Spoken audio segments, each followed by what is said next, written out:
মায়ার নবী বলেন তারাকতু ফীকুম আমরাইন লান তাদিল্লু মা তামাসসাকতুম বিহিমা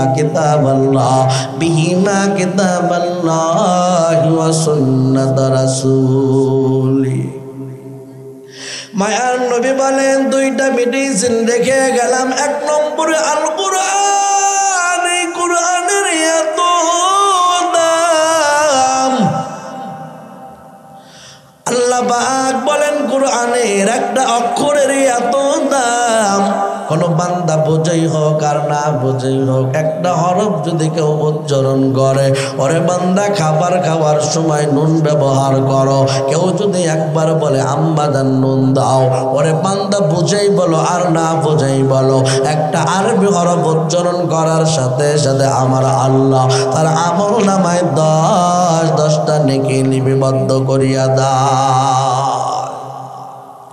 এই কুরআনের এত দাম, এত দাম। আল্লাহ পাক আসমানকে বললেন আসমান, আমি আল্লাহ কুরআন নাজিল করতে চাই তোমার উপরে। আসমান রাজি হলেন না।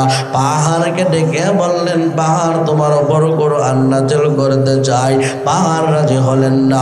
জমিনকে ডেকে বললেন আল্লাহ ও জমিন আমি আল্লাহ তোমার উপর কুরআন নাজিল করতে চাই, জমিন তো ওই মুহূর্তে রাজি হইলেন না। মায়ার নবীকে বললেন ও পয়গম্বর রাহমাতুল লিল আলামিন, আমি আল্লাহ আপনার উপর কুরআন নাযিল করতে চাই। মায়ার নবী আল্লাহর দিকে রহমতের আশায় তাকায় আছেন। আল্লাহ পাক ঘোষণা করে বললেন ইন্না নাহনু নাযালনা যিকরা ওয়া ইন্না লাহু লাহাফিযুন।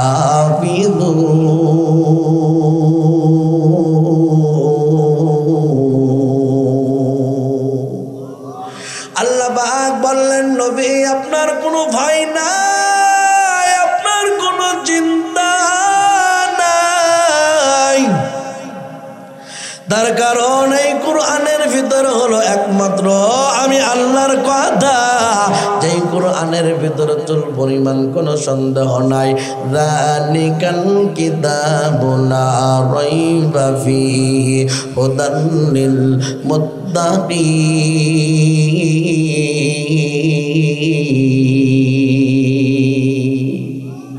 অনবী এই কুরআনের ভিতরে কোনো সন্দেহ নাই, এই কুরআনের ভিতরে কোনো ভুল নাই।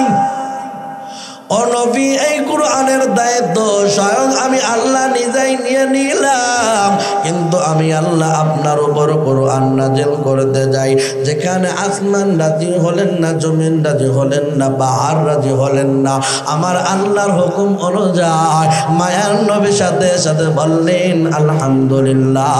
ও নবী ও আল্লাহ আপনি যদি নাযিল করেন আমি তাতেই খুশি আছি, আলহামদুলিল্লাহ।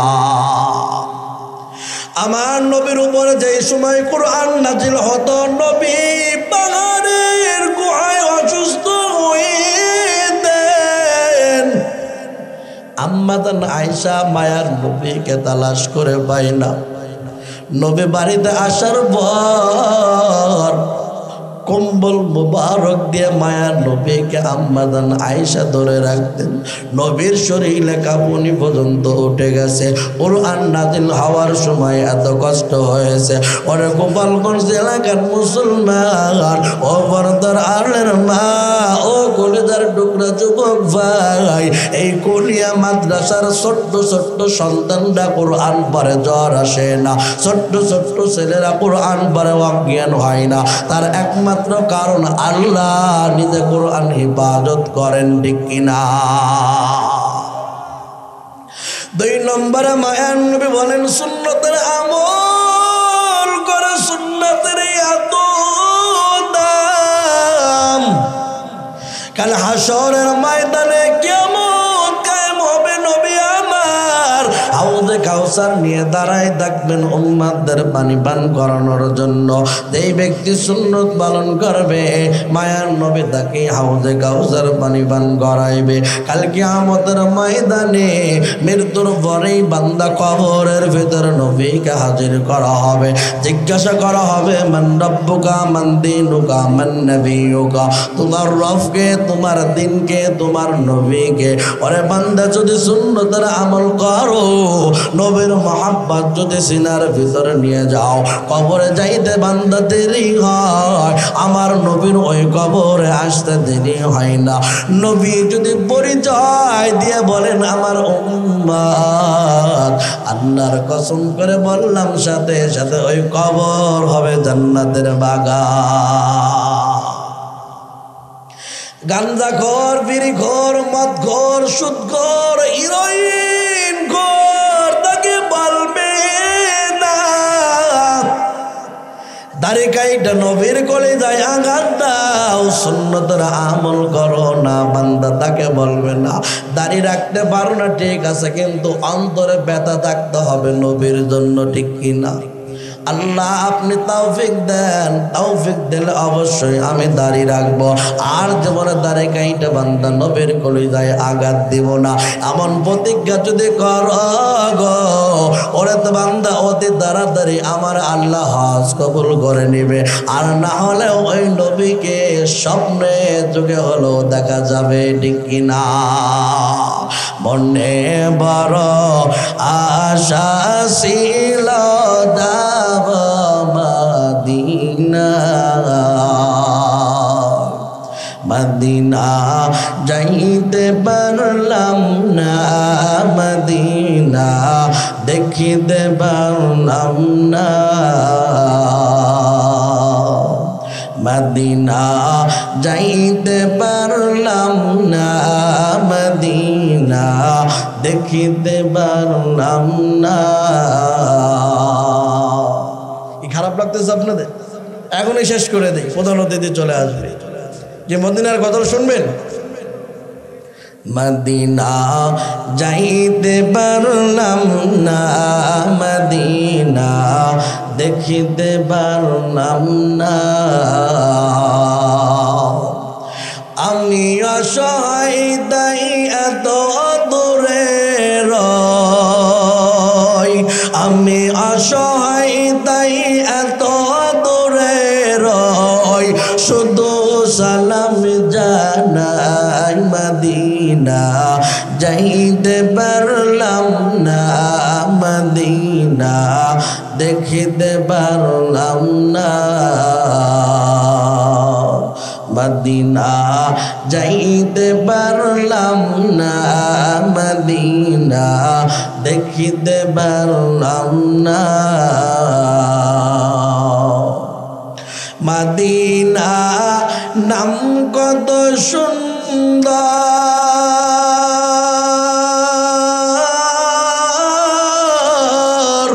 মদিনা ঘেরেছে অন্তর,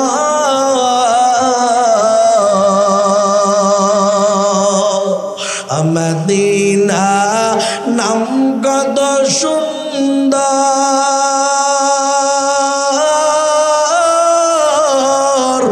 মদিনা কেড়েছে অন্তর, ওই মদিনার পথের ধুলি আমি, ওই মদিনার পথের ধুলি আমি মাখতে পারলাম না, মদিনা যাইতে পারলাম না, মদিনা দেখতে পারলাম না, মদিনা যাইতে পারলাম না, মদিনা দেখতে পারলাম না। মদিনা নাম কত মধু,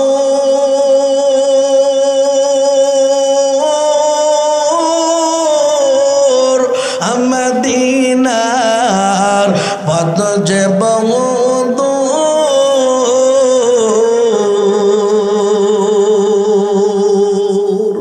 মদিনা নাম কদম দূর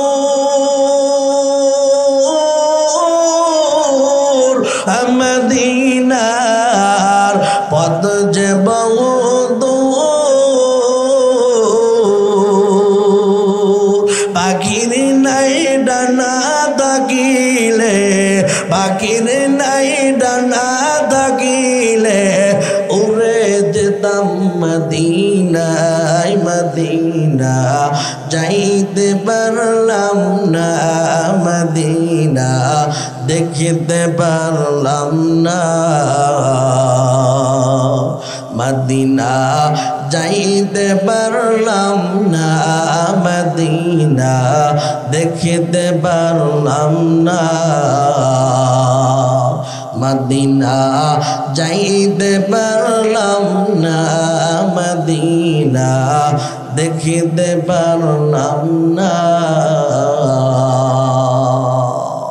কেউ মদিনা যাওয়ার ইচ্ছা আছে তো কার কার ইচ্ছা আছে দুই হাত উঁচু করে দেখায় আল্লাহ আমাদের হাতগুলো কবুল করুক সবাই বলি আমিন দুনিয়া থেকে নবীর মহাব্বত সিনার ভিতর নিয়ে এহকালে শান্তি পরকালে মুক্তি লাভের উদ্দেশ্যে আমাদের সবাইকে বেশি বেশি করে নেক আমল করা তৌফিক দান করুক সবাই বলি আমিন আপনাদের এই এলাকায় আমার অনেকবার আসা হয়েছে এজন্য আমি আপনাদের কাছে পুরাতন ঠিক কিনা বলেন মায়ার নবী দুইটা জিনিস রেখে দেন এক নম্বর আল কুরআন দুই নম্বর নবীর রেখে দেওয়া সুন্নাত এই দুইটাকে বান্দা প্রাধান্য দাও কুরআন এবং সুন্নাতের বান্দা আমল করো এই সুন্নাতের আমলের এত দাম ওরে বান্দা সুন্নাতের আমল করলে মায়ার নবী হাসরের ময়দানে পরিচয় দিবে উম্মত বলে পরিচয় দিলে হিসাব লাগবে না ঠিক কিনা সুন্নাত মানে একমাত্র বান্দা কওমি মাদ্রাসার দিকে তাকায়া বান্দা ফরিদপুর জেলা না গোপালগঞ্জের গৌহরডাঙ্গা মাদ্রাসার দিকে তাকাও ওরে বান্দা সুলতান শাহী মাদ্রাসার দিকে তাকাও ভবানীপুর মাদ্রাসার দিকে তাকাও যায় দেখো মাদ্রাসার ছাত্ররা হুজুররা কিভাবে সুন্নতের আমল করে গভীর রাতে উঠে বান্দা কোরআন তেলাওয়াত করে ওই কোরআন তেলাওয়াতের এত দাম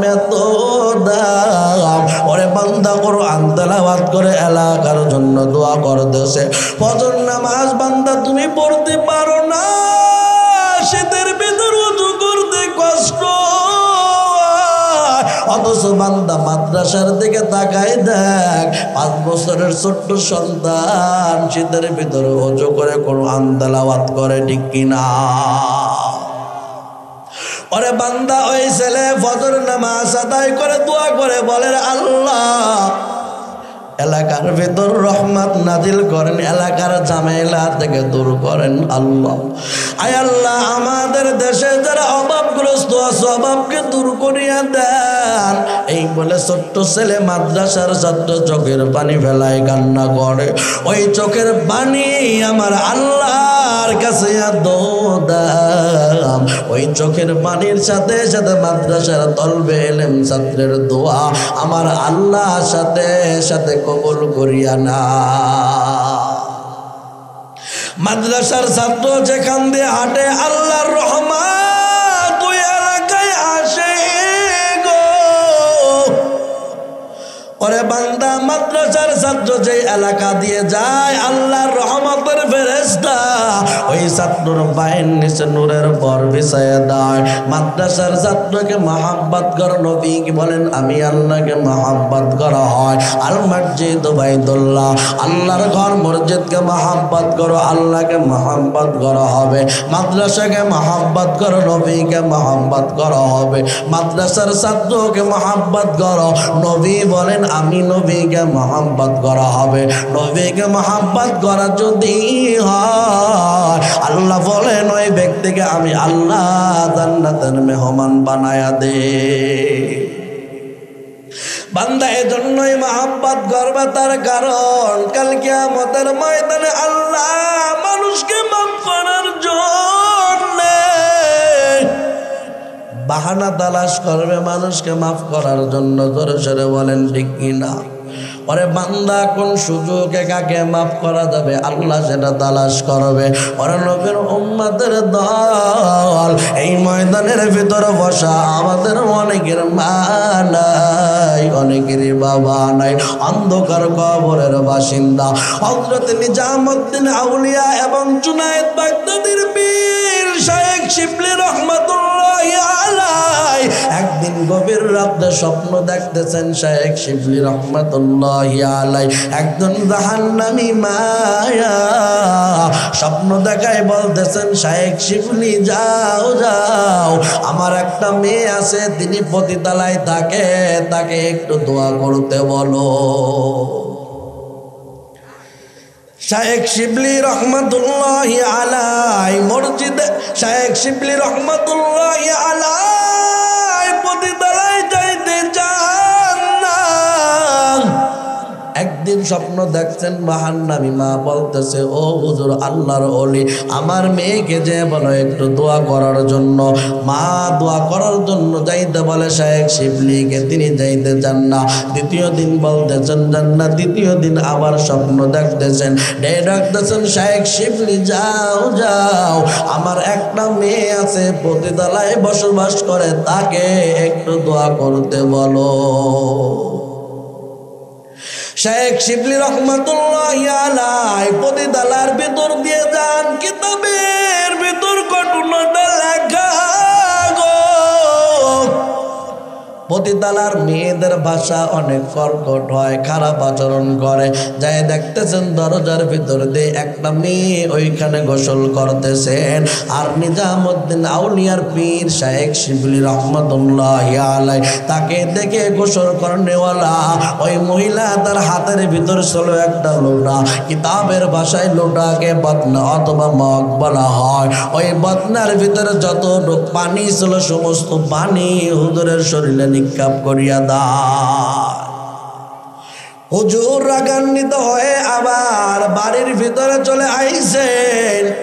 গভীর রাত্রে জাহান্নামী মা আবার স্বপ্ন চোখে বলতেছেন, ও আল্লাহর ওলি শায়েখ শিবলি রহমাতুল্লাহি আলাইহি আপনার ওইখানে দাওয়াতে আমার আল্লাহ জাহান্নামের আযাব বন্ধ করে বেহিসাব জান্নাত দিয়া দিছে। আল্লাহর ওলি বলতেছেন, ও মা আমি তো আপনার মেয়েকে কিছু বলি নাই, কিন্তু কি জন্য আল্লাহ পাক আপনাকে মাফ করছে রে মা? জাহান্নামী মা কান্না করে বলতেছেন, আল্লাহর ওলি আপনি যেই সময় আমার মেয়ের কাছে চলে গেলেন, যাবার কথা বলার আগে আমার মেয়ে আপনার শরীরে পানি নিক্ষেপ করছে। ও আল্লাহর ওলি প্রত্যেকটা পানির ফোঁটা আপনার শরীরের ভিতর রাখছে, এক ফোঁটা পানি আপনার শরীরের পাশ দিয়ে জমিনের ভিতর পড়ছে। আর জমিনের ভিতর একটা পিপিলিকা ছিল, পানির পিপাসায় ছটফট করে জীবন চলিয়া যায়। ও আল্লাহর ওলি আমার মেয়ের ভিক্ষা দেওয়া পানির এক ফোঁটা পানি পিপিলিকার ঠোঁটের উপর পড়ে, আর ওই পানি পান করে পিপিলিকার জীবন বৃদ্ধি পেয়ে যায়। আমার আল্লাহ ঘোষণা দেয় তার মেয়ে দুনিয়াতে এক ফোঁটা পানি আমার তৈরি মাখলুক পিপিলিকা পান করাইছে। ওরে ফেরেশতা তার মা জাহান্নামের আগুনে জ্বলে। ওরে ফেরেশতা তার মায়ের কবরটা জান্নাতের বাগান বানায়া দাও। ওরে গোপালপুর, ওরে গোপালগঞ্জ কলিয়া এলাকার মুসলমান ও পর্দার আড়ালের মা, ওই পতিতালার মেয়ে এক ফোঁটা পানি যদি পিপালিকে পান করায়া তার বাবা এবং মাকে বান্দা জাহান্নাম থেকে বাঁচাইতে পারে, আমরা কি পারি না বাপ মার জন্য একটু দোয়া পাঠাইতে? গভীর রাত্রে সবার দরজা বন্ধ, আমার আল্লাহর রহমতের দরজা খোলা। ওরে বান্দা ওই বাপ মার চেহারাকে তোমার একটু মনে পড়ে না? ওই ভাঙ্গা কবরের ভিতর ঘুমায়, বৃষ্টি নামলে পানি যায়, কুয়াশার পানি যায়, ঢাকাবার বোতল কেউ নাই। ওই মা কবর থেকে ডেকে বলে, রে সন্তান, শীতের ভিতরে প্রসাব করে বিছনা মাখাইছো, আমি মা তোমাকে বুকের ভিতর থেকে নামাই নাই, ও সন্তান বুকের উপর প্রস্রাব করছো, আমি মা ঘুমাই নাই। ওরে সন্তান তোমাকে নিয়ে আমি রাত্রে যাপন করলাম, ওরে সন্তান আমার বুকের দুধ পাও নাই, তোমাকে আমি শীতের দিনে ওই গরম করিয়া করিয়া তোমাকে দুধ পান করাইলাম রে সন্তান। ওরে সন্তান তোমার কি আমার কথা একটু মনে পড়ে না? আজকে বাসজবের আঙ্গিনায় ভাঙ্গা কবরের ভিতর ঘুমায়, ওরে সন্তান 26 আমার কবরের ভিতরে যায়। ওরে সন্তান দুনিয়ার কত কষ্ট আমার কবরের উপর দিয়ে যায়। ওরে সন্তান তুমি কি পারো না আমার জন্য নামাজ পড়িয়া একটু দোয়া করতে?